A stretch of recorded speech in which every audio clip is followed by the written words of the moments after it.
what's the rule? Don't make a mountain out of a molehill. So, and that's a perfectly reasonable rule. But another rule is, don't be willfully blind. Okay, so how do you distinguish between those two things? With my clients, I would have them implement something like a rule of 3. So you bother me. It's like, once, irrelevant. Why? Who knows what's up with you? Maybe you're hungry. Like, I don't know or maybe it's me.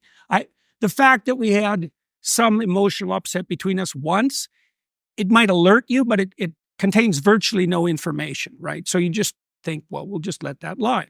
Twice, same thing. It's like, oh, that's twice. Okay.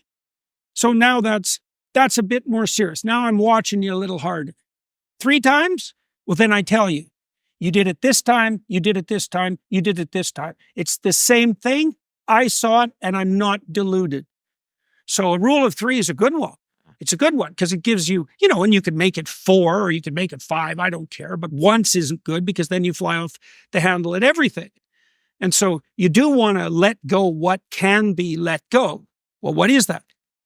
Things that don't repeat. It's the repetition that's the problem, right? Because, well, and people also don't construe their lives very intelligently in this regard because we tend to focus our lives on the exceptional.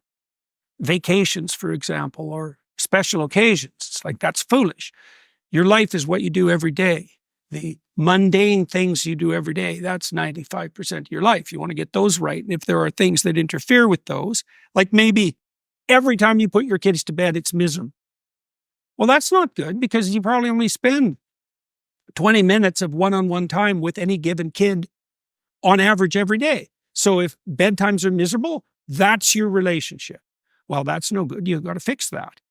Or maybe, there's unpleasantness when you come home after work or at breakfast or lunch. I don't know. If it repeats, it's a problem. So that's what you're looking for, is repeating patterns of discord.